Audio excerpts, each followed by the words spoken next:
welcome to Autodromo di Franciacorta. Welcome to Circuit Solder for the final round.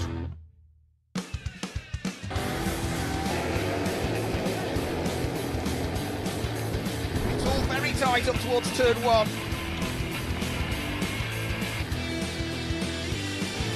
Oh, it's close and there's contact.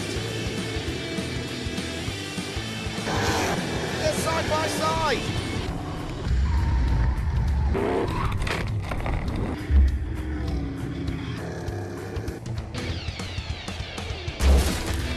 When the checkered flag falls and the race is done, there's always time for celebrations.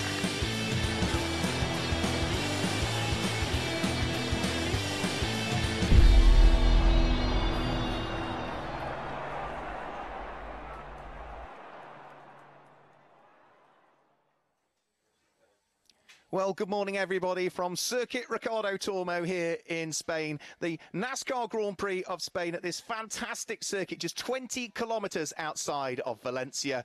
First built and opened in 1999 and named in honour of the two-time 50cc motorcycle world champion. We've seen the likes of MotoGP, World Superbikes, GP2, DTM, World Touring Cars and even World Series by Renault here, as well as being a popular Formula One winter test circuit. But this weekend, it's all about the NASCAR Whelen Euro Series, a record entry for the 2019 championship. Alan Day, the double champion, returning, and the Villarino also back. He's a three-times champion, the most successful driver in the NASCAR Whelen Euro Series. And around this circuit, we managed to get Ander Villarino to show us around a lap of his home Grand Prix.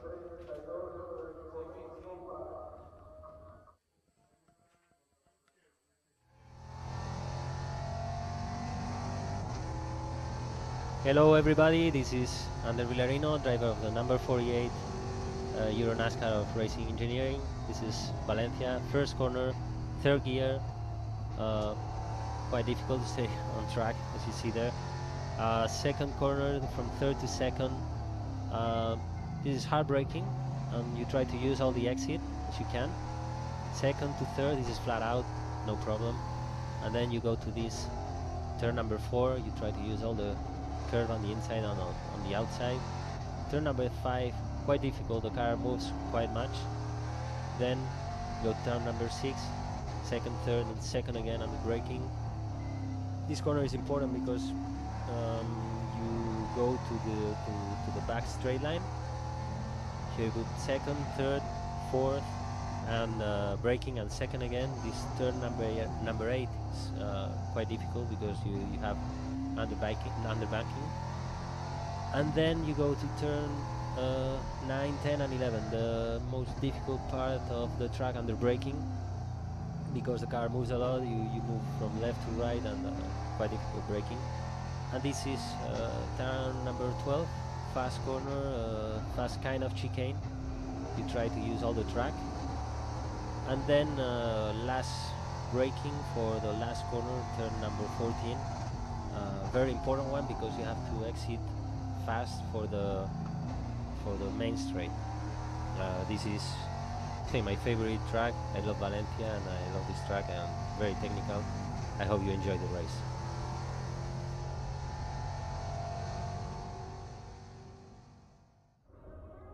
Fantastic insight of what is the 4-kilometre or almost 2.5 mile circuit here at Circuit Ricardo Tormo, from the three-times champion Ander Villarino, claiming back-to-back championships in 2012 and 2013 and also claiming victory in 2015 as well. Let's see what he can do at his home NASCAR Grand Prix as the Elite One competitors for what is this qualifying session coming up are heading down pit road. Now, if you're not familiar with the format, then for Elite One this year, no changes to last year. Elite 2, we do see some changes and we'll come to that in due course. But for an Elite 1, it is a 10-minute qualifying session on what is a very busy circuit. 31 cars out yesterday in the free practice sessions in Elite 1. They have a 10-minute session for qualifying. The time you post in that first 10 minutes will dictate whether you are good enough or not to go through to fight it out for Superpole, and it will be the top 10 cars that will go through to Superpole. There is the NASCAR champion from a few years ago, Monster Energy champion Bobby Labonte, returning for what is scheduled to be just a one-off at the moment. More news, I'm sure, will come out in due course as to whether we'll see more of Bobby Labonte, but it's great to see Bobby back here at Valencia. We first saw him in the NASCAR Whelen Euro Series when he was in a one-off race at Brands Hatch in 2017. He did the full series in 2018 and finished on the podium at Tours, the oval in France, where he finished in second position, and it was very, very close between himself and Alan Day for that victory.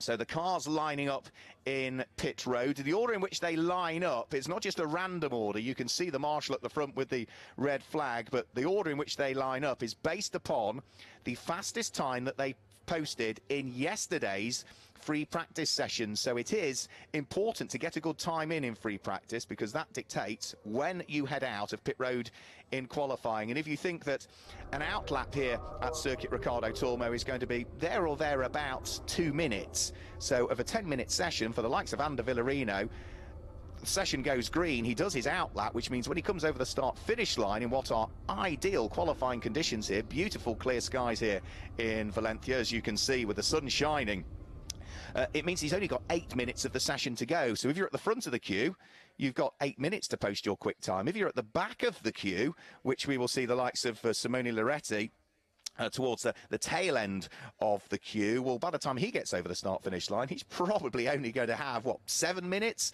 to try and get a quick time in. So it is very much important as well. Some changes to the cars for this year as well. There's a new damper system on the car. They're running a new clear Perspex rear wing on the cars now as well. That is designed to give better rearward visibility for the drivers. But the most important change is a change of tyre supplier for this year. The General Tyre Company are now the sole and exclusive tyre supplier to the NASCAR Whelen Euro Series. And remember, Elite 1 out there now. This is for the pro drivers that will be heading out onto the circuit. We will see Elite 2, which is for the rookie and the amateur drivers session, coming up very shortly after this. There's a very short gap between the first session for Elite 1 and the next session for the Elite 2 drivers. So there we can see the pit lane slowly emptying as more and more cars line up towards the bottom. A rearward shot there of Justin Kuntz, who was a very busy chap last year, raced in both Elite 1 and in Elite 2, but he's concentrating his efforts in the Dexwec team for Elite 2 this year. That's why he's sort of not got his crash helmet on and is in his car, because in about another 15 or 20 minutes time is when he will be doing that.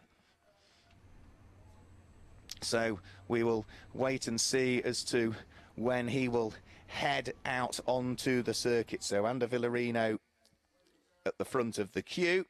The fans already starting to flock in and enjoy the sunshine here for the NASCAR Whelen Euro Series. There is Mauro Trione, car number 31, trundling his way down pit road. And he is moving over to the Cal Racing team for this year. So, having raced for Blue Motorsport last year, the Swiss driver now moving over to Cal Racing, and he's hoping for good things. He was busy and involved with the team last year, he was saying, but this year he's purely focused on the driving. As we go green, so the cars for the first time this year in competitive terms head out onto circuit. Ander Villarino heading out the crowd. There is the champion from last year, Alan Day. Loris Hazemans is next up at the wheel of the number 50 car. Nicola Rocca, who's had a pole position here before at Circuit Ricardo Tormo. He's the 4th car in the queue. Nicola Rocca claimed pole position back at the 2015 event, and unfortunately didn't go on to win that. He'll be hoping for very good things. There is Stinis Longjean, the former Elite 2 champion, at the wheel of his PK Cars number 11 machine. He's sharing a car with Bird, who returns to the championship. He's going to join me in the commentary box for the Elite 1 race tomorrow here at Circuit Ricardo Tormo.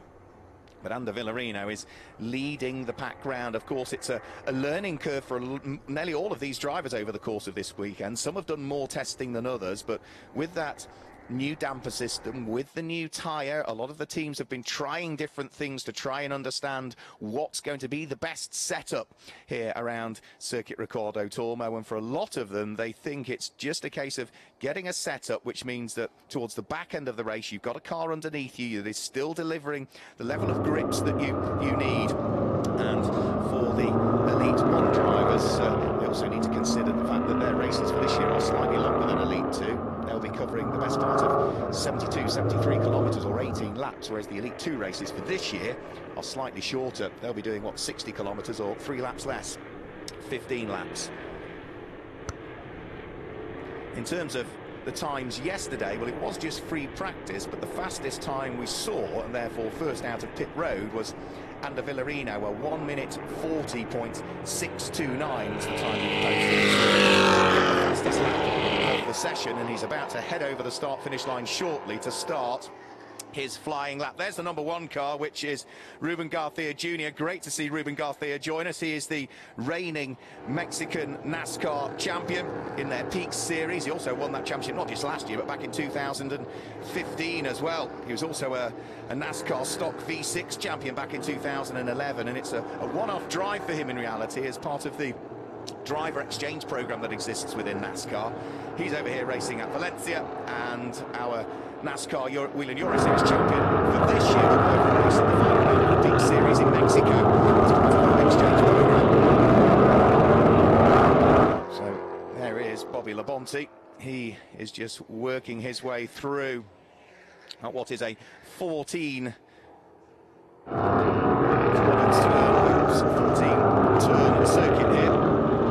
And where is Bobby at the moment? I think he's just headed over the start-finish line. Green flag still waving, so some of the cars only on their outlet. There's number 99, one of the Dexwex cars. That is hugely experienced Ellen Law, the only driver who won a race in DTM, the German touring cars. But we've seen so much of Ellen Law, who I would say of all of the drivers out there probably has as much experience, if not more, than anybody else. She was runner-up in Formula 3 race at Monaco, supporting the Grand Prix. We've seen her in the likes of not just DTM and Formula 3, but Formula 3000, V8 Star, the Nürburgring 24 Hours. She's raced trucks in the European Championship. She's competed in the Dakar Rally, and we've also seen her Championship as well. Huge amounts of experience, and it's another great addition to the NASCAR Whelen Euro Series entry list. So the quick times, the first flying lap's just coming in, and it is Loris Hazemans at the moment who has topped the times. But the British driver, there he is, number 90, Alex Sedgwick, returning for his second season of NASCAR Whelen Euro Series action, and has gone quickest at the moment. The Brandt Racing Chevy, you can see it hard on the brakes, chasing Stinish launching round the circuit. And flip their way in towards the break out for the next lap, which is turn number 4. Alex Sedgwick for the moment topping the time. Are still looking to put the quick times in, and one of those is number 24, Nicola Rossi, who's just heading up towards turn number 6, which is around the end. That brings them down towards a little kink at turn number 7, which is where he is heading now. He's got Loris Hazemans ahead of him, the number 50 Ford Mustang. That's the black car with the blue and the white and the red Dutch flag stripes all the way down the centre of it. Loris Hazemans, who did great things last year in the NASCAR Whelen Euro Series. He was the junior trophy champion, finished 4th in the overall standings, and was actually quite disappointed with his 4th ultimately. It was the final weekend at Zolder that sort of came a little bit unstuck for the indecently quick Dutchman. So Sedgwick tops the time, the number 90 car from Brax Racing. Loris Hazemans, who we saw a few moments ago, second quickest, 3 times a runner-up in the championship. Fred Gaubion is there in 3rd position. Fred Gaubion, of all of the drivers, has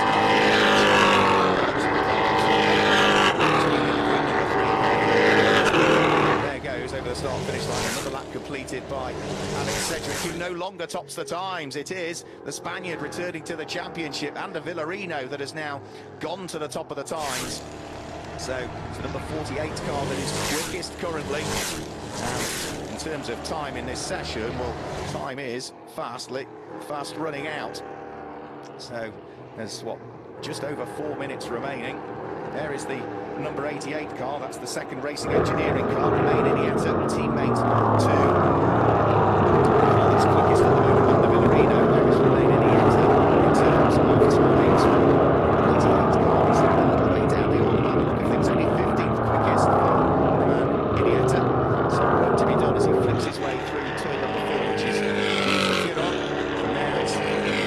right-hander at turn number 5.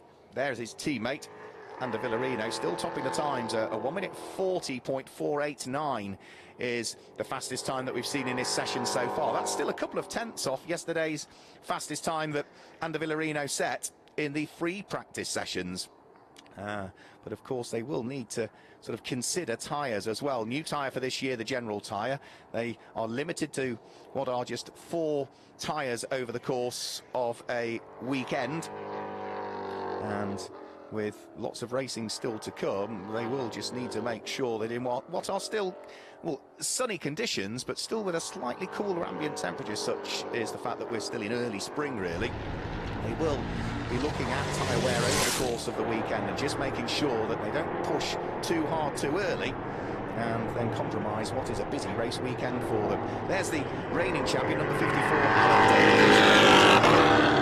heading into pit road, as is the Swede Alexander Graf from Memphis Racing. His debut season in the NASCAR Whelen Euro Series last year, and the Memphis team went beautifully well. Alan Day has come into the pit lane largely because he's popped a quick time in now. He has gone to the top of the times, Alan Day. That was why he came down pit road, happy with the time.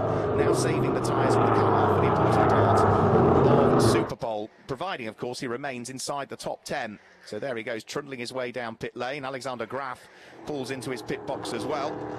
Others heading back out onto circuit to try and improve their times, including Nicola Rocca, who was right up there in the early stages, but Nicola Rocca has now sort of dropped down through the order, and not surprised to see he's heading back out of pit road, because at the moment he is not inside the top 10. So Alan Day is fastest. Number 12, Francisco Cini, is second quickest at the moment. Alan Day's time is a 1 minute 40.514. That's the car that's second quickest. Francisco Cini, a 1 minute 40.841. That is a very good lap indeed by Francisco, a former European V8 champion. We've seen him racing in Italian GT and GT Open, sporadically at Le Mans as well, as Francisco Cini, and what was a difficult year really for Francesco. Had a big accident at Tour in the practice sessions and destroyed the chassis, which sort of put the team on the back foot really for the next race. And it's great to see that he is back now, and back the full season, and actually sharing the car with another Israeli driver that we've got out over this weekend. And it's great to see that Navi Talon is joining him in that car. So with Alan Day and Navi Talon, that means we've got 2 Israeli drivers on the grid. And I know there's a lot of interest in Israel with regards to the NASCAR Whelen Euro Series and how those 2 particular drivers get on. He's now gone back to the top of the times.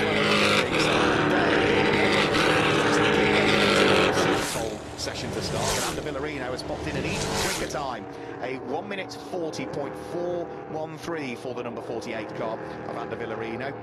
The race engineering Ford Mustang in the hands of the Spaniard at his home NASCAR Grand Prix, back to the top of the times. But of course that doesn't mean it's pole position, because that will be decided by the top 10 cars from this session.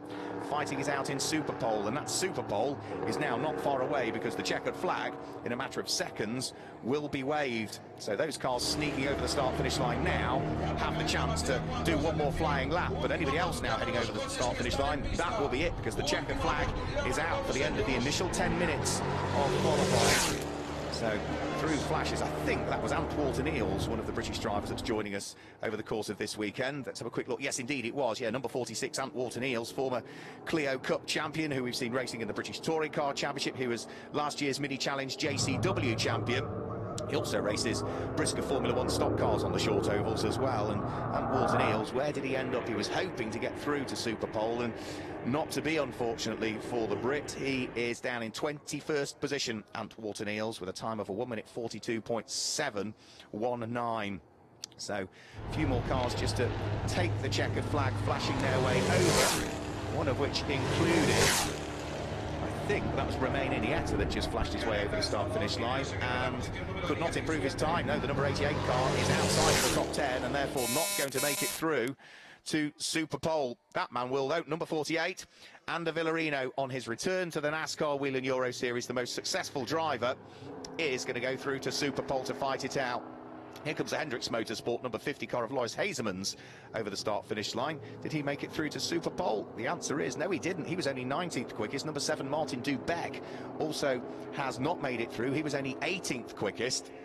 So there's a few drivers we would expect to be there that aren't quite going to make it through, including that man there, number 46, Ant Wharton Eels.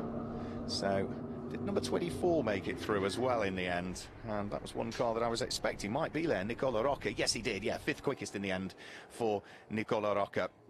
So I think that's all of the cars having taken the checkered flag now. Bobby Labonte did not make it through to Super Pole, car that he shares with team co-owner Mirko Schultes over the course of this season.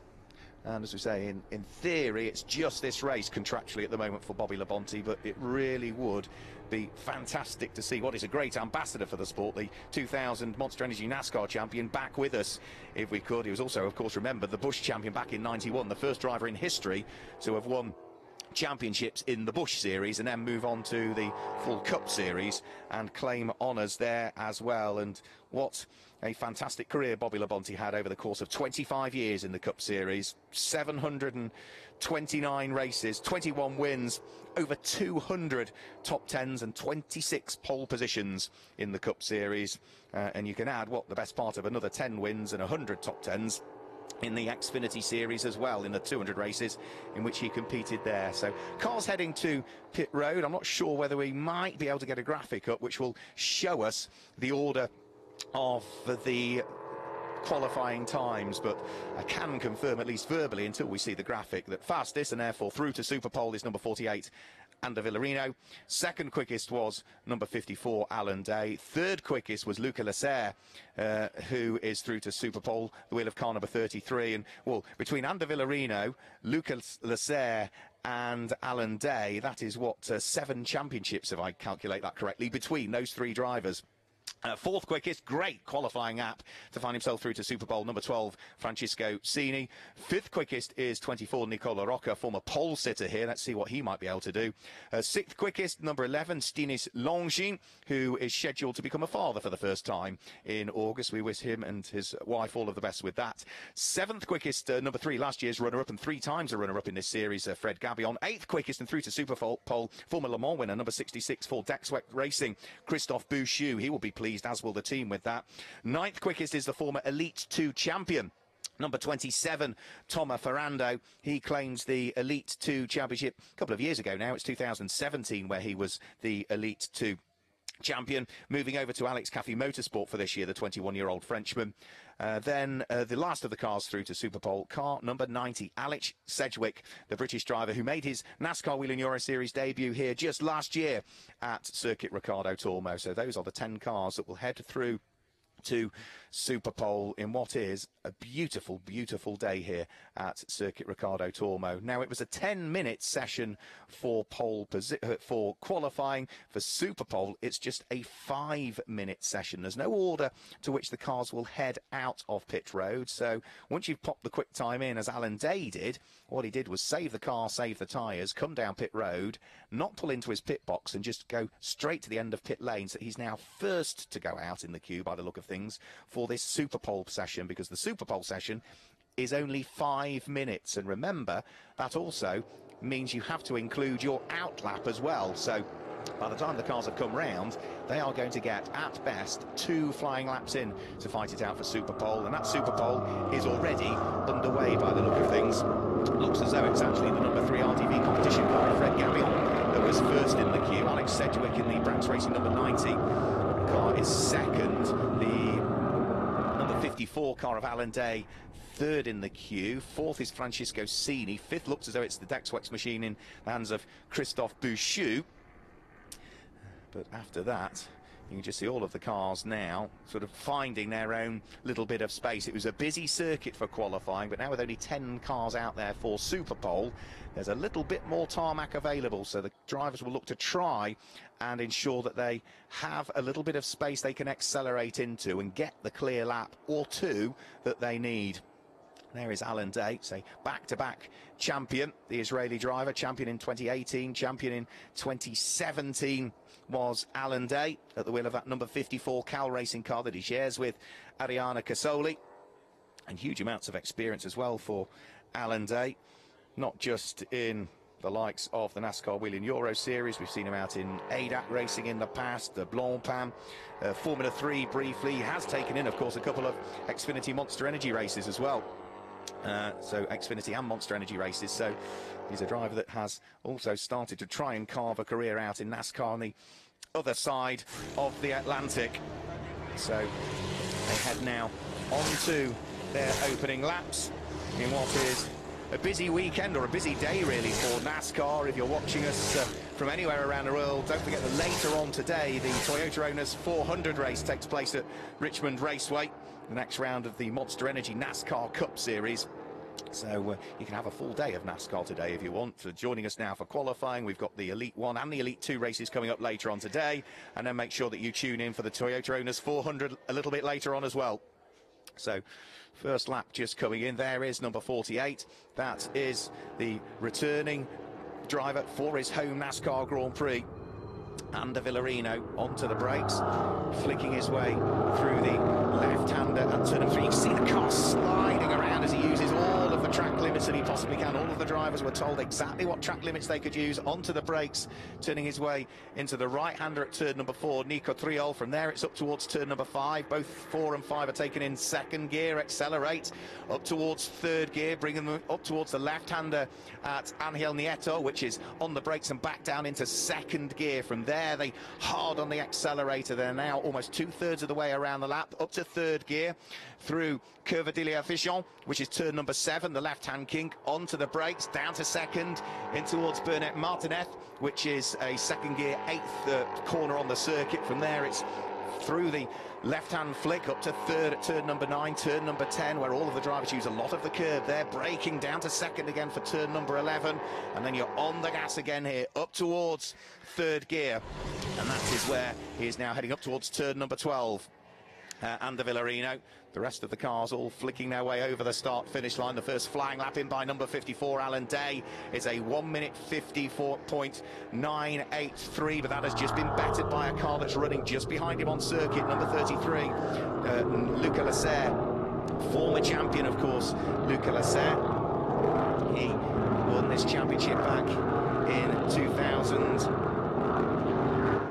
Back a couple of seasons ago in 2009, 2010, before the full affiliation with NASCAR came in, which was in 2012, but he is a double champion, and at the moment he was top of the times, but not for long. Ander Villarino has popped the quick one in. There is Luca Lasser, the number 33 car for this year in its new black livery, turning his way through Angel Nieto, which is turn number 6, then up to the fast part of the circuit. The circuit climbs uphill through the left-hand kink at turn number 7, and then from there it's on the brakes and downhill in towards turn number 8, Bernard Martinez, and then from there it's quite a technical part of the circuit, this.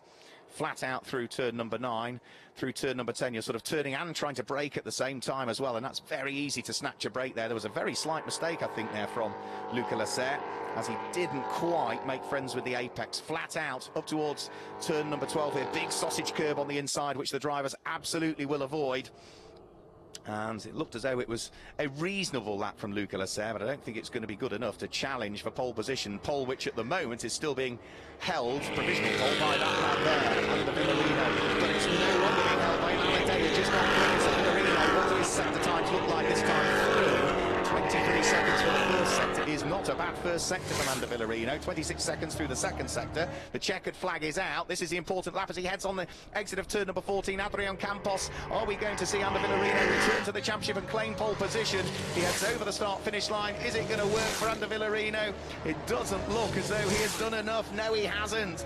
Alan Day does look as though he has just about done enough to secure pole position, and I think the spotter has just given him that information. You can see the double champion, the reigning champion, the back-to-back champion, Alan Day, just gesticulating out of the window, which means that, yeah, he's received the information from the spotter that the time he posted in that Super Pole session, a 1 minute 40.231, is going to be good enough to take up pole position here for the NASCAR Grand Prix of Spain, round 1 of the 2019 NASCAR Whelen Euro Series. And for Alan Day, that now means that it is back-to-back pole positions here in Valencia, because that's exactly what he did just 12 months ago here at Circuit Ricardo Tormo. Claimed pole position, went on to claim the win in race number 1, and backed it up also with another win in race number 2 as well. So Alan Day getting his weekend off to the best possible start. We will grab some reaction from Alan Day, not on the live web stream,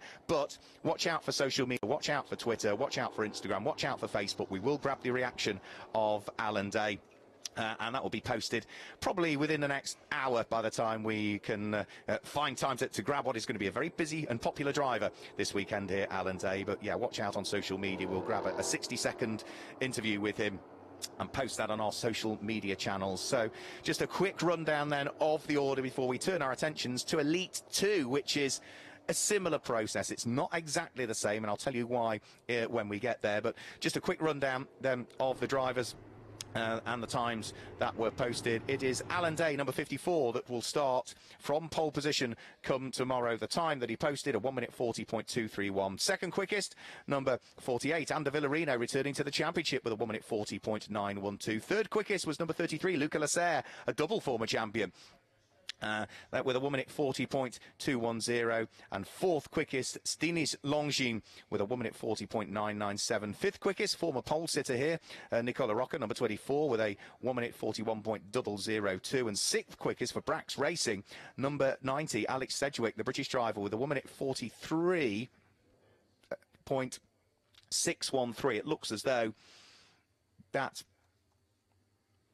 is on it. That's his last lap, I think, or has he had a time removed, Alex Sedgwick? I'm just wondering now. It's showing the time, but then it's also showing the best time being quicker than that. So Alex Sedgwick, I'm just wondering whether the officials might possibly be removing a time, but we'll go for his best time and work it from there. 1 minute 41.129 showing as his best. Seventh quickest, number 3 times a runner-up in the championship, did plenty of winning last year, Fred Gabillon, the Frenchman, for RDV competition, 1 minute 41.378. And eighth quickest, number 27, Tomo Ferrando, a former Elite 2 champion, a 1 minute 41.466.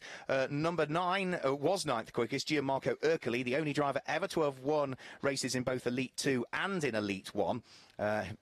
For the former Elite 2 champion, 1 minute 41.490. Ninth quickest was Gianmarco Ercoli. 10th was number 66, Christophe Bouchou, 1 minute 41.808. And then we should see lineup 11 and 12. Number 12, Francisco Cini, and number 77, Alexander Graf, before we work our way through all the rest of the cars, which will look back towards their main qualifying times that were posted in the first element. So already we can see the bottom of the pit lane filling up, and that is because we are about to repeat the process, but with our Elite 2 drivers now.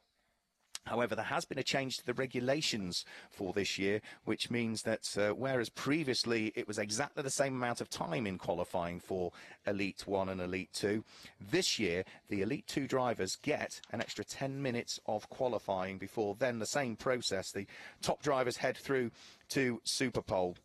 Now, because they get slightly longer in qualifying, that's why their races are slightly shorter compared to Elite 1 for this year. That's a sort of another change to the regulations. In terms of overall track time, though, it doesn't matter whether you're in Elite 1 for the pro drivers or Elite 2 for the amateur drivers, your track time is exactly the same. They run the same tyres, not exactly the same tyres because they will be swapped over. The Elite 2 drivers get their own tyre allocation compared to the Elite 1 drivers, so there will be swapping of tyres going on, but they only get 4 for the weekend. They run, of course, exactly the same controlled damper, because in the case of most of the teams, it is a shared car. The driver in Elite 1 shares the car with those in Elite 2. But there are a few cars on the entry list that only appear in the Elite 1 division, so the likes of the number 3 RDV competition car of Fred Gabillon, he has that to himself over the course of the weekend. There's no driver that uses that in Elite 2, and that's exactly the same also for the second car from RDV competition as well, the number 36 car of last year's Elite 2 champion, Ulysse Delceau, the French 21-year-old. Again, he is the sole driver of that one. There will be no driver that utilises that one in Elite 2, and I think it's the same for the number 88 car as well. Racing Engineering remain in Nieta. The 39-year-old Frenchman being run by the Spanish team, Racing Engineering, who are a great addition, I've got to say, to the entry list for this season. Hugely successful team they have been over the years. But that, again, is another car that only appears in the Elite 1 division, is not part of Elite 2. So, change of drivers for some cars. Other cars, it's the same driver. Some drivers are opting to do both Elite 1 and Elite 2 this weekend. So, the likes of the number 7 Hendricks Motorsport Ford Mustang, Martin Dubeck drove that in Elite 1. He'll be back out in this session doing exactly the same in Elite 2. Another driver that also is the same in Elite 1 and Elite 2 is the number 98 car in the hands of the 57-year-old Belgian, Eric de Donker. So he drove it in Elite 1. He's actually the oldest driver in the Elite 1 field this weekend, 57 years of age. However, in Elite 2, he remains behind the wheel of the car, but he's not the oldest driver in Elite 2. That is a very experienced Michael Bleekie-Molen, who joins the championship. Team Bleekie-Molen. His son Sebastian was out in Elite 1. He will drive it in Elite 2, but for the nowadays, I think, 69-year-old Dutchman, we have seen him in not just, of course, Formula 3 and Formula 2, but he did make it up to Formula 1, having started his career initially in the early 1970s, but made it through in the middle to latter part of the 1970s, up to Formula 1, racing for teams like Ram and ATS. I've seen him out in the FIA GT Championship, Porsches, but more recently the Bleekie-Molen family associated with the Renault brand and Clios in particular. So other cars just being pushed back out of their garages. That's the number 77 Memphis racing car. Alexander Graf was driving that in Elite 1. For Elite 2, it will be Freddie Hamburg, who I bumped into for the first time yesterday, the 32-year-old Swede. As with many of the drivers from Scandinavian parts, he's raced previously in the Swedish V8 Thunder cars, along with Alexander Graf, who owns and runs the Memphis racing team. He is in for his first weekend of NASCAR racing as the cars are queuing up at the end of pit lane, and the order in which they head out of pit lane, whereas for Elite 1 we saw them head out in the order in which they posted their times yesterday. For Elite 2, there is no particular order in which the cars head out, so it's a random order. The first car to the bottom of pit lane is the first to go out in the queue. It's as simple as that. There's no specific order for them. So cars lining up in pit lane, and as I said, similar process in reality for the Elite 2 division. It is, however, a 20-minute qualifying session, and after that 20 minutes is up, then the top 12 will go through to fight it out for Super Pole. Now, if we look through the entry list for Elite 2, it's the most unpredictable division, really, Elite 2, but there is only one driver in the whole of the Elite 2 field that has previously won a race in Elite 2, and that is Florian Venturi.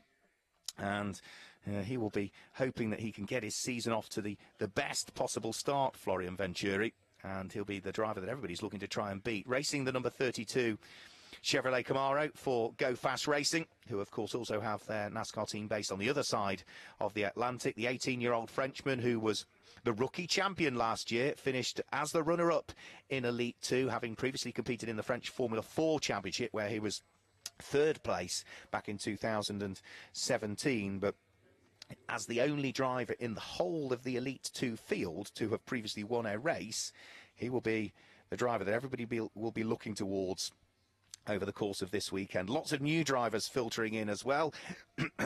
Excuse me, and more nationalities as well. I think we've got 21 countries represented on the grid of what are 57 drivers over the course of this weekend, and new drivers to the championship, the likes of let's have a quick look through new drivers to the championship. We've got Thomas Krasinis, the Greek, is new to the championship, just 17 years of age, having previously raced in the Junior Saloon Car Championship in the UK, which is for drivers between sort of 14 and 17 years of age, racing Citroën Saxos, having come out of X30 karts previous to that. Returning to the championship, we saw him briefly last year, the Finnish driver, Jesse Vartiainen, who returns to the championship. We've got the likes of Vittorio Garelli coming in to join us this weekend, the 24-year-old Italian who was the Auto GP champion back in 2013 and has raced as high as GP2 in the past, so it's great to see him back out there. Also having a little bit of a break really from commitments in the camping World Series race, such as her competition. Jennifer Jo Cobb comes back to the NASCAR Whelen Euro Series, having last competed here, making her debut 12 months ago here at Circuit Ricardo Tormo. She's going to join us in the commentary box for the Elite One race a little bit later on. Other drivers new to the championship this year, well, we mentioned that we've got the two Israeli drivers, so it's great to see Nivatalo out. He will be taking over the number 12 car, the Solaris Motorsport Chevrolet Camaro from Francisco Cini. We've got another Italian, Alessandro Borghetti, joining the championship, the 18-year-old. Fresh out of karting, having previously competed in the likes of the CIK FIA World KF Karting Championships, but the list sort of just goes on and on and on. Andre Castro joins us, having travelled all the way over from the other side of the Atlantic, the 19-year-old American who last had a full season really in US Formula 4 2000 back in 2017. The youngest ever driver, Ben Kriener, the British driver, the Scotsman, joins us for this weekend. He's taking over the 33 Mitsubishi Chevrolet Camaro from Luca Lasser. Had his first ever car race, would you believe, literally as he turned 16 years of age. He's only 16 years of age plus 30 days now, and has had to work terribly hard to get enough licence signatures to be able to get the grade of licence to come here this weekend. So he's another one that we need to watch out for. But the list sort of just goes on and on and on in Elite 2. It would take all of this session just to guide you through it. So we'll see who's going to pop the quick times in and then pick up on some of the other drivers from there. There is number 70. That's the car that was driven in Elite 1 by Bobby Labonte, now in the hands of the team's co-owner from Mitsubishi Motors, which is Mirko Schultes, the German, who again is hugely experienced. Mirko, racing in lots of IMSA sports car races. We've seen him at Le Mans in the past. There is number 33. That is, as we say, driver making history this weekend. The youngest ever driver in the NASCAR Whelen Euro Series. 16 years of age plus 30 days for Ben Kriener, taking over the number 33 Mitsubishi Motors car from Luca Lasser. And let's see what he might be able to do. Had his first race at Silverstone on the 16th of March and finished actually in third position in one of the races there, and just a week later was racing a pretty powerful BMW up at Alton Park, which is up in the northwest of the United Kingdom. And most of his experience, Ben Kriener, is actually in esports racing, so just going to show, as we've seen with many other drivers, that transfer from esports racing, if you're doing it seriously into a good level, into actual car racing, is a valuable experience really. And he's proving already that what he's learned in esports is very transferable into the NASCAR Whelen Euro Series. So Florian Venturi, having taken over that number 32 car, will be the man to watch out for in this particular session. He dives up the inside of Sean Hollenby, heading up towards, I think that was turn number 14, where he squeezed his way through. There's number 7, Martin Dubeck. We saw him out in both Elite 1 and Elite 2. He is second quickest at the moment. He's just dropped down to third quickest as Pierluigi Veronesi has just gone slightly quicker at the wheel of the number 27 Alex Caffey racing machine. But Martin Dubeck at the moment, best time he's posted on his first flying lap was a 1 minute 44.747, and he is receiving a lot of interest this season because, of course, it is an extended championship this year. We go to Most in the Czech Republic for the first time, and as the only Czech driver on the grid, there's been a lot of interest in him and this series in his home country. Number 50 pushing on, that is Giorgio Maggi, largely a sports car racer, having raced in GT and Blancpain and European Le Mans Series and many other things. Did a chunk of racing out in China many years ago, did Giorgio Maggi, but he's not on a flying lap at the moment by the look of things. He's just staying out of harm's way as the number 27 car of Pierluigi Veronesi squeezed his way through. And the reason he's staying out of harm's way is because he's put his quick lap in, Giorgio Maggi. He's gone to the top of the times at this stage. The number 50 car, the Hendricks Motorsport Ford Mustang, a 1 minute 43.449 is now the time that everybody aspires to. Second quickest is that car there, which is Mayet Schneider at the wheel of his Ford Mustang being run by Racing Engineering. Mayet is another driver who has He's done huge amounts of racing in the past. Most recently already this year, we've seen him out in 2 of the Camping World Series truck races, and he actually finished 6th at Martinsville in the early stages of the season. He was 9th in that championship back in 2018. Has done a chunk of ARCA racing as well in the past, but he is in for the season this year, the 24-year-old American, and is looking to try and press on as that car now goes to the top of the times. Martin Dubeck, the Czech driver for Hendricks Motorsport, the number 7 machine, 1 minute 42.894 for Martin Dubeck, puts him to the top of the times. Remember though, a longer session, so there's still plenty of time for things to chop and change around. Martin Dubeck, who last year we did see go well on occasions. He was busy though with both Elite 1 and Elite 2 last year, was Martin Dubeck. And for the moment, he is no longer on pole position because the order has shuffled again. Martin Dubeck is now down to 2nd quickest at the wheel. That number 7 brief lock breaks there, and the reason he's down to 2nd is because number 32 Florian Venturi for Go Fast Racing has just gone that little bit quicker. I did say he was the driver that everybody would be looking towards in this qualifying session. Runner-up in Elite 2 last year, the Elite 2 champion Ulysse Dale has moved up to Elite 1, the pro category.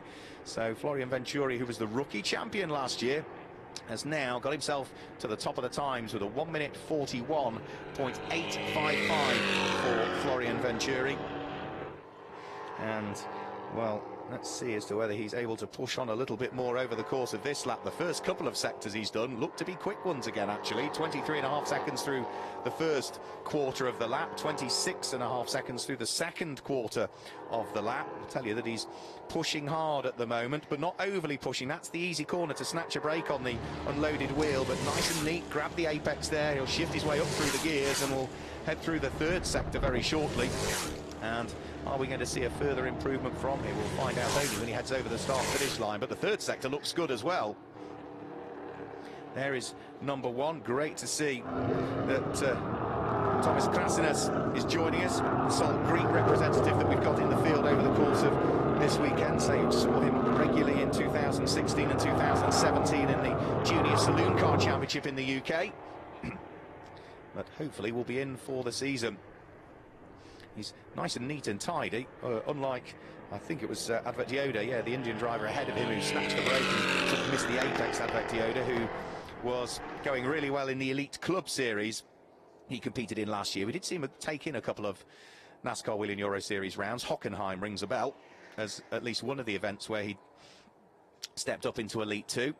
There is number 98, Eric de Donker, about to be passed by the German driver Justin Kuntz. Justin Kuntz, another driver that has sampled the Camping Truck Series. He took in one race back in 2018, Justin Kuntz. He was 9th in the Elite 2 standings last year. He was 6th in the Elite 2 standings the year before. He's chasing the number 12 car round at the moment, which is Naver Talor, the Israeli driver, making his debut in the NASCAR Whelen Euro Series. But the top in the times is still Florian Venturi at this stage. And off, that's Sean Hollenby, who's had an off somewhere, and that looks as though it might be heading around towards turn number 10 possibly, where Sean Hollenby had an off yesterday. The former British touring car race, also having raced in the VW Racing Cup, owns and runs AMD Tuning, who had a great weekend at Brands Hatch in the British Touring Car Championship last weekend. But that was just a small off for Sean there. Hopefully no damage done, but where is he at the moment in terms of times? He is way down through the order, showing right the way down towards the bottom of our timing screen. So that's going to put him something like 20th, I would guess. Number 41 we've not picked up on yet. That is Max Lancer at the wheel of the distinctively liveried the Club Motorsports Chevrolet Camaro. GT Italia racer. Max is another one of those drivers actually that we hadn't picked out. He's racing in both Elite 1 and in Elite 2 as well, so same car, same driver in both divisions for Max Lancer, but makes a mistake and he's going to have to sort of shortcut there. That was heading up towards, I think that's turn number 8, and yeah, he's taking the chicane, which will bring him out of turn number 8 and up towards turn number 13, so he's missed out a whole chunk of the infield section of the circuit there, but doing a sensible thing. You miss your braking point, and yeah, rather than try and lock up and ruin a set of tyres and flat spot them, just get back off the brakes, and that of course will be a quick lap in terms of time, but it won't count. The officials will have spotted that, and Max may well head to the pit lane at the end of the lap. There's still 9 minutes of this session to go. Indeed he does. He trundles his way down a pit road. So 9 minutes of the session to go. Heading round through turn 1 goes the number 31 car of Sam Thierry. And the Iranian driver back out of pit road. I think I just spotted Martin Dubec, who's been racing in the NASCAR Whelen Euro Series since 2015, the Czech. So, yeah, there is Max Lancer after his small mistake, heading back down pit road. Also, the other car that we saw make the mistake and head through the gravel, Sean Hollenby, heads back down pit road as well, as the two PK Sport cars have got themselves together by the look of things. Bert Longines at the wheel of the number 11, being chased round by the 19-year-old American Andre Castro. So Bert Longines, where is he at the moment? Bert is a driver with a good amount of experience. He's been a multiple bell car champion, an endurance car champion over the years. He raced at Le Mans, at the Spa 24 Hour, at the Zolder 24 Hour. He finished 6th in Elite 1 back in 2014. It's a one-off drive for Bert Longines at the moment, but his car is not featuring inside the top 20, and the second of the two PK Sport cars of Andre Castro that's behind him is another driver that for the moment is well outside of the top 20. So neither of those looking as though they are going to go through to Superpole at this stage.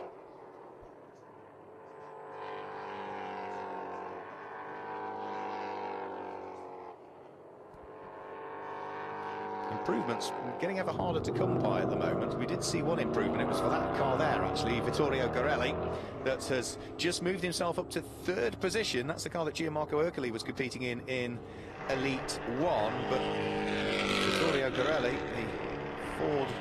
the Chevrolet Camaro for this weekend, 24-year-old Italian, is going well at the wheel of that one, and rightly so for a former driver who's got huge amounts of single-seater experience. He has got sports car experience in Italian GT, where he competed a couple of seasons ago now, but other than that, it's all been largely single-seaters for Vittorio Garelli.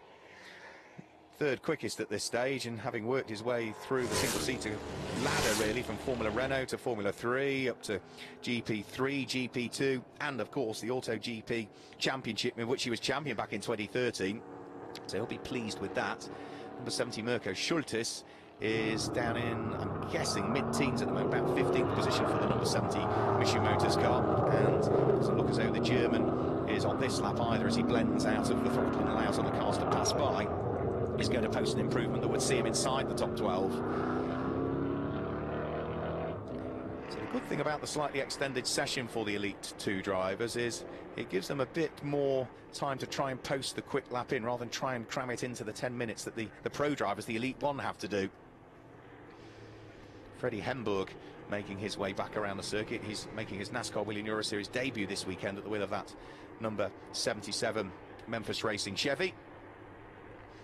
And for Memphis Racing, they made their debut in the NASCAR Whelen Euro Series as a team last year and had a great season. Whilst we didn't quite see the team on the overall podium, Memphis Racing finished on the overall podium in terms of the team's championship. They were 3rd in the team's championship last year, and having now had a year under their belt, they have opted to bring in a second car to that team. So it's not just the 77 that they are running anymore. They've brought an additional car in that is going to be out there and competing. That's a number 23 car that Henry Tuamala shares with his fellow countryman, the Finn Ian-Eric Varden. And Alexander Graf, the team owner, will be hoping that they can propel themselves even further up, not just the team's championship list, but also the overall championship. There is a spin. That's Scott Jeffs, another driver making his debut this weekend. That's the Brax Racing number 90 Chevrolet Camaro that he shares with Alex Sedgwick. So it's an all-British driver pairing at the wheel of that number 90 car. Scott Jeffs having previously competed in the Mini Challenge over in the UK, but went to one of the recruitment days at, I think it was Franciacorta that he went to, and absolutely loved the car. Had a chat to Jerome Galpin, the man behind this series, and was then signed up for the season. And it's going to be great to see how sort of Scott Jeffs gets on as the experience and track time builds. Of course, all of the circuits are pretty new to him. He has tested at Zolder, which will be our final round of the championship. He's raced, of course, at Brands Hatch, which will feature in early June in the UK. But other than that, every circuit is new to him. The car is new to him. The team is new to him. So it's a steep old learning curve, really. So number 11, Bert Longin, is back out on circuit. He's just heading up towards turn number 12 by the look of things at the moment, which is the fast left-hand flick. Just took a little bit of the sausage curb there on the inside. Through turn number 13, which is an ever-sweeping sort of left-hand corner up to third gear at this point. Then they're back down to second for Adrian Campos, which is the final corner, turn number 14. Bert Longin up to 5th place last time through, so he's working his way up through the order. Heads over the start-finish line, chalks another lap up, but that is not an improvement for Bert on that particular lap. So Florian Venturi still fastest at the wheel of the number 32 Go Fast Racing Ford. Here comes number 24, and that is going to be Andre Castro, who's just moved up actually to, what's that, first, second, third, fourth, and 6th quickest. So 6th quickest for Andre Castro. And well, another driver that's making his NASCAR Whelen Euro Series debut. Just 19 years of age, the American rookie. Let's see what he can do. How much does he need to find to gain one more place in terms of this session? Remember, it doesn't count for the top 12 places on the grid. That will be fought out for Super Pole in just 3 minutes' time now, in reality, because that's all there is remaining of this session. Andre Castro has posted a 1 minute 42.159. Bert Longin ahead of him at the moment in terms of times in this session, 1 minute 42.142. But for Castro, I'm sure as long as he's inside the top 12, that will be good enough, because he knows as long as he stays inside that top 12 time, he will be heading out for what is just a 5-minute Super Pole session. Others calling it a day by the look of things. So that is the number 64 car of Eric Quintal, who comes in to the pit lane, the 54-year-old Frenchman. Long-time supporter of the NASCAR Whelen Euro Series is Eric Quintal, having raced way back since 2010, I think, was when he made his debut in what was the foregoer to the NASCAR Whelen Euro Series. Scott Jeffs, despite his spin, looking to press on. Is he good enough to see himself through into Super Pole? Not at the moment, actually. Needs to pick up the best part of probably half a second if he wants to be assured of a place in Super Pole. And the sector time's not suggesting that that is going to be the case. 69, Michael Bleekie-Molen pressing on. Behind him is the number 12 Solaris Motorsport car of Navartalo. As for Michael Bleekie-Molen, well, he is way down towards the bottom of the top 20 at this stage. And as for Navartalo, he is outside of the top 20 by the look of things. So neither of those two drivers poised at the moment, with just some 80 seconds to go, looking as though they're quite going to make it through to Super Pole. But they're just heading up towards turn number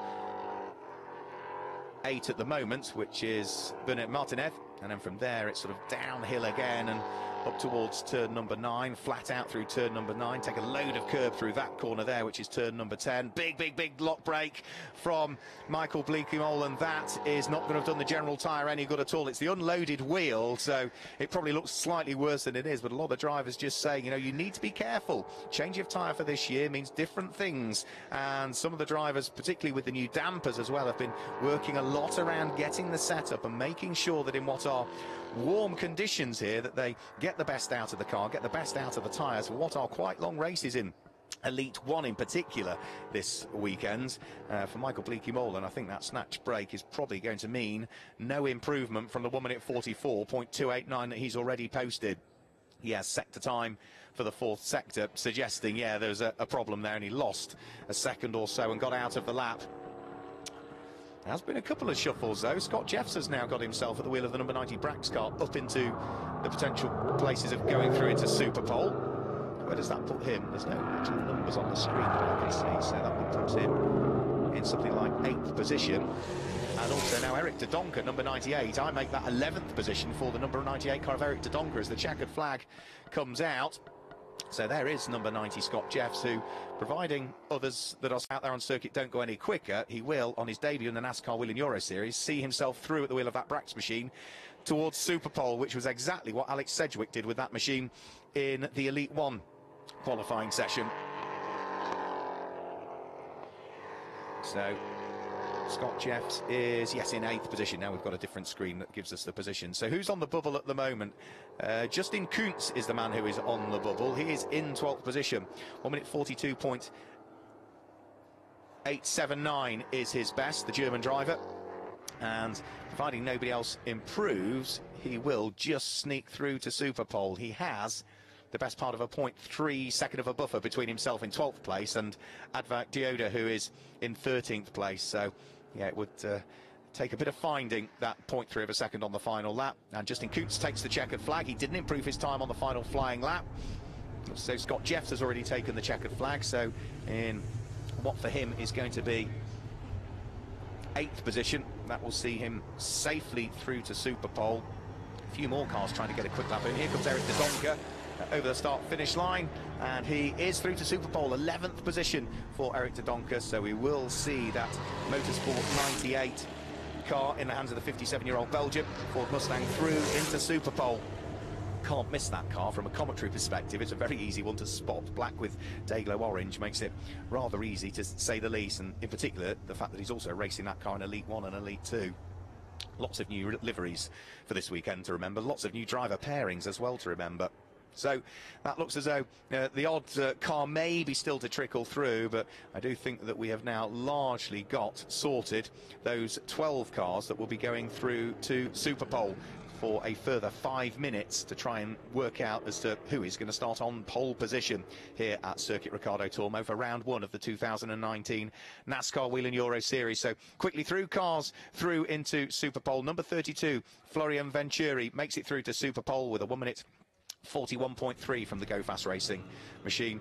Also through to Superpole, car number 50, which I think is right at the very, very front of the queue to head out for Superpole. That is Giorgio Maggi with a time of 1 minute 41.498. Third through to Superpole is car number 9, which is Vittorio Gorelli, with a 1 minute 41.950, and fourth, another driver making his debut this weekend, number 48, Myatt Snyder, the American, 1 minute 42.105. On his return to the championship, number 11, Bert Longines, was 5th quickest, 1 minute 42.142, and 6th quickest, another driver making his debut, another American, number 24, Andre Castro, at the wheel of the PK Car Sport machine, 1 minute 42.159.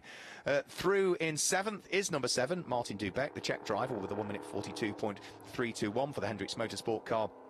8th quickest for Brax Racing, number 90, Scott Jeffs, another driver making his debut, 1 minute 42.520.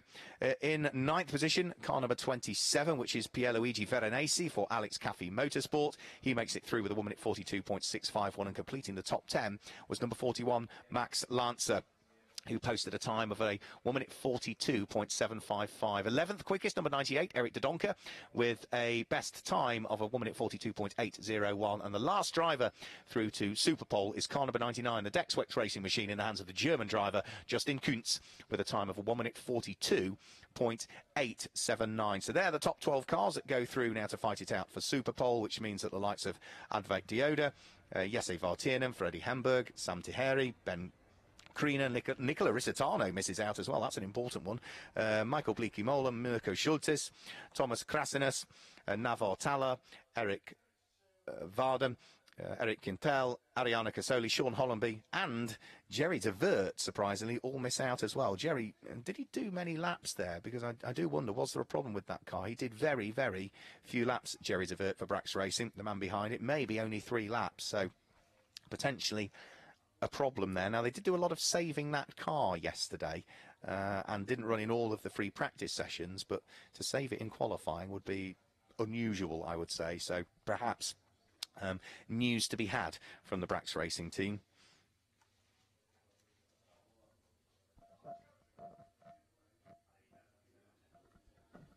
So we can now see the cars starting to get themselves down towards the bottom of pit road. Green flag is waved, so the clock starts to tick already for the 5 minutes for Super Pole, so 12 cars out there, all trying to set their ultimate lap as well, and a bit like the Elite 1 session, by the time the cars have done their out lap here, remember a quick lap is what the best part of 1 minute 40, 1 minute 41 seconds.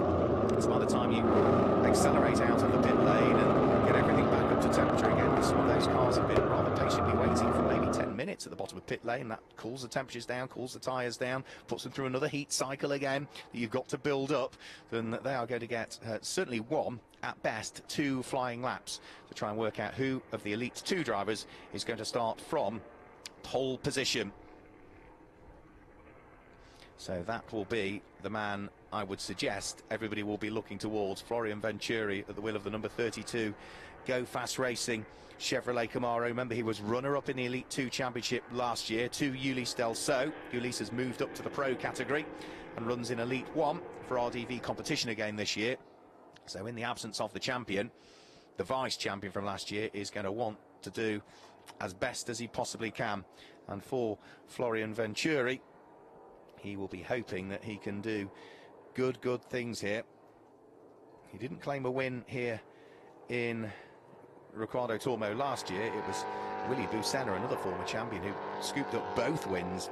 But for Florian Venturi, it was a good old season for him in the end.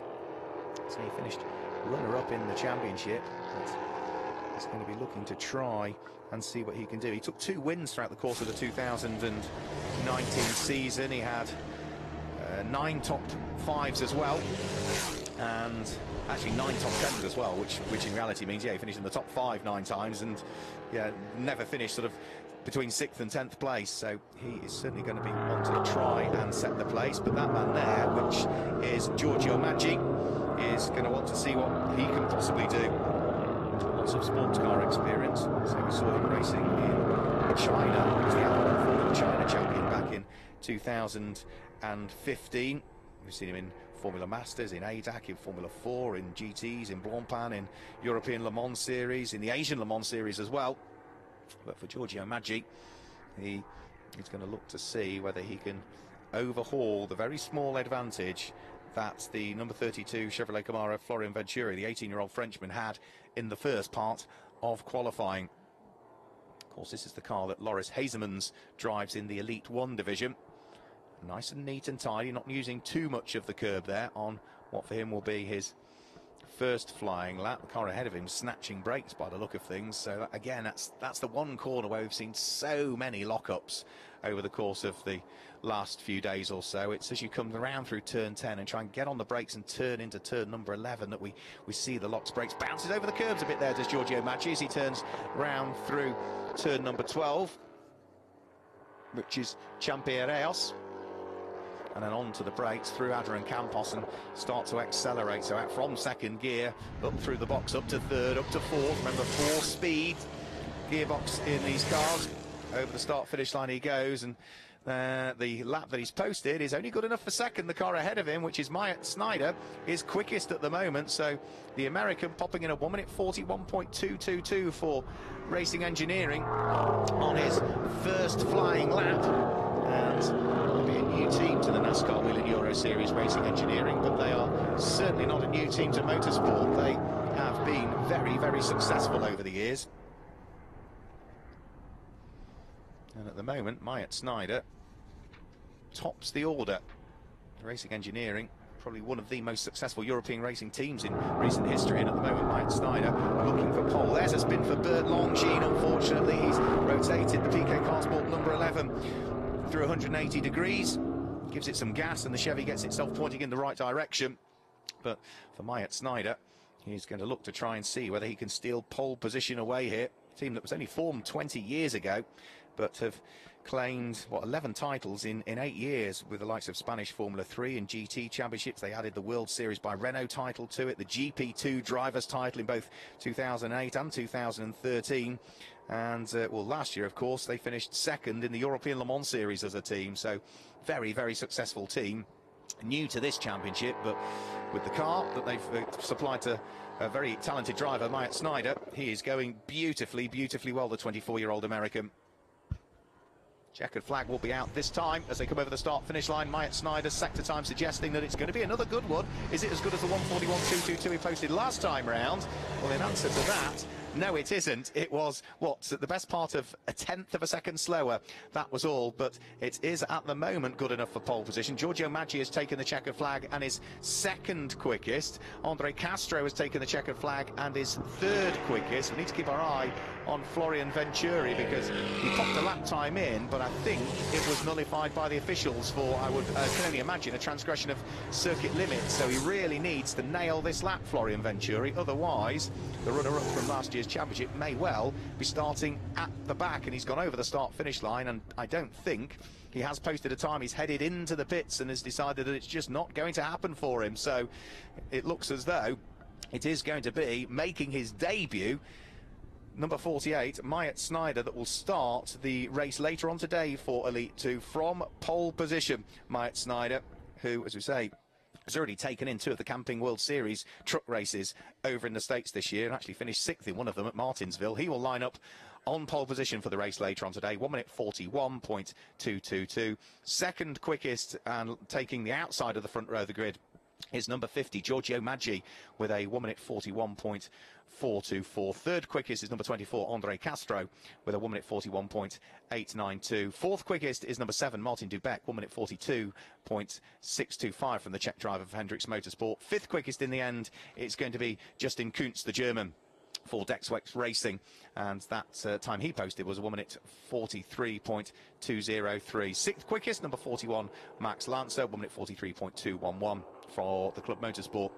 And number 41 car for Alex Cafe Racing, number 27, Pierluigi Veronesi, with a time of 1:43.607. Then it's Scott Jeffs, number 90, with a 1:43.647. Eric de Donker, number 98, with a 1:43.656 for Motorsport 98. And the last 2 cars, number 11, Bert Longin for PK Car Sport, and surprisingly, number 32, Florian Venturi for Go Fast Racing, the man who I thought would be right towards the sharp end and fighting for pole position. Just didn't work out that way for the Frenchman, so he will start on the 6th row of the grid for the Elite 2 race that takes place later on today. So that is the order then that has set the grid for this one, and of course we will see those cars out later on today for their first race. They are scheduled to get their race underway at around about 4:45 this evening, so we'll have the Elite 1 race will be our first race of the day, taking place a little bit later on. Please join us for the stream for that one, and the Elite 2 a little bit later on as well. So cars making their way down pit lane.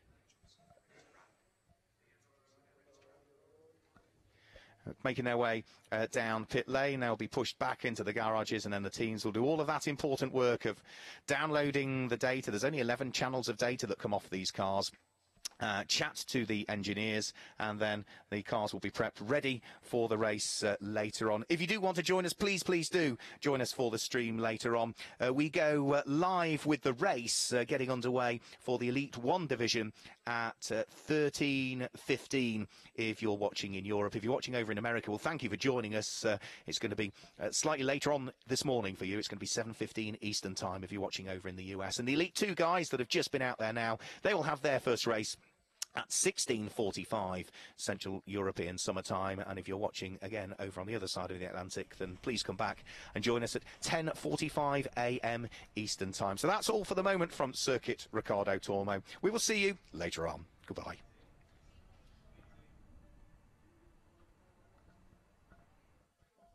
The 2019 NASCAR Whelen Euro Series gets underway with the NASCAR Grand Prix of Spain in Valencia on the 14th and 15th of April.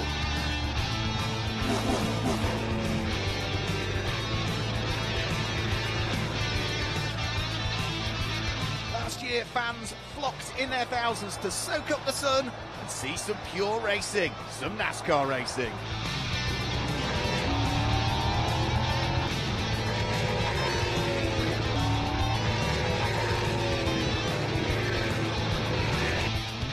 Who's going to claim the first wins of the year? Who is going to stand on the top of the podium?